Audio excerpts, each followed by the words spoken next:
యువ నిర్మాత సూర్యదేవర నాగవంశికి ప్రస్తుతం బ్యాడ్ టైం నడుస్తుందని చెప్పొచ్చు. సితారా ఎంటర్టైన్మెంట్స్ బ్యానర్ లో నాగవంశి చేస్తున్న సినిమాలు అన్ని కూడా మిస్ఫైర్ అవుతున్నాయి. సినిమా ప్రమోషన్స్ లో ఆయన చేస్తున్న కామెంట్స్ కూడా అతన్ని బ్యాడ్ అయ్యేలా చేస్తున్నాయి. ఈ మధ్యనే విజయ్ దేవరకొండ కింగ్డమ్ సినిమాతో డిసప్పాయింట్ చేశాడు నాగవంశి. రిలీజ్ ముందు ఆ సినిమాపై చాలా హైప్ ఎక్కిచ్చాడు. కింగ్డమ్ కూడా పాజిటివ్ టాక్ తోనే మొదలైంది, కానీ ఫెయిల్యూర్ సినిమాగా ఎండ్ అయింది. ఇక రీసెంట్ రిలీజ్ వార్ 2 కి నాగవంశి డప్పు కొట్టాడు. హిందీ కన్నా తెలుగులో ₹1 అయినా ఎక్కువ కలెక్ట్ చేయాలని అన్నాడు. ఇక్కడ సీన్ చూస్తే తెలుగు ఆడియన్స్ వార్ 2ని లైట్ తీసుకుంటే బాలీవుడ్ ఆడియన్స్ ఆ సినిమాను సపోర్ట్ చేస్తున్నారు. వార్ 2 కోసం నాగవంశి 80 to 100 crores దాకా పెట్టాడని టాక్. అయితే సినిమాకు వచ్చిన ఈ టాక్ తో అంత వెనక్కి రాబట్టడం కష్టమే. ఈ కారణాలన్నీ కూడా నాగవంశిని కన్ఫ్యూజన్ లో పడేశాయి. అంతేకాదు రవితేజతో నాగవంశి మాస్ యాత్ర సినిమా చేశాడు. ఆ సినిమా రిలీజ్ వాయిదా వేస్తున్నట్టు తెలుస్తుంది. అసలైతే ఆ సినిమా ఈ నెల 27న రిలీజ్ అవ్వాల్సి ఉంది. నాగవంశి కొన్నాళ్ళు మీడియాకు దూరంగా ఉంటే బాగుంటుందని అనుకుంటున్నాడట. సినిమాలు సక్సెస్ అయినప్పుడు ఎలాగైతే ఎంకరేజ్ చేస్తారో, ఫ్లాప్ అయినప్పుడు మాత్రం అదే రేంజ్ లో అటాక్ చేస్తారు. నాగవంశి సినిమా రిలీజ్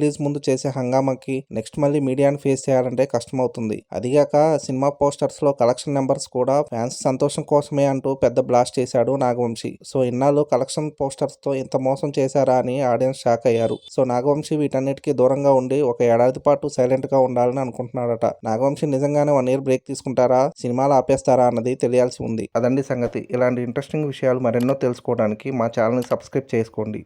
మా వీడియోస్కి లైక్ చేసి పక్కనే ఉన్న బెల్ ఐకాన్ క్లిక్ చేయడంతో మా వీడియోస్ మీకు నోటిఫికేషన్ రూపంలో వస్తాయి.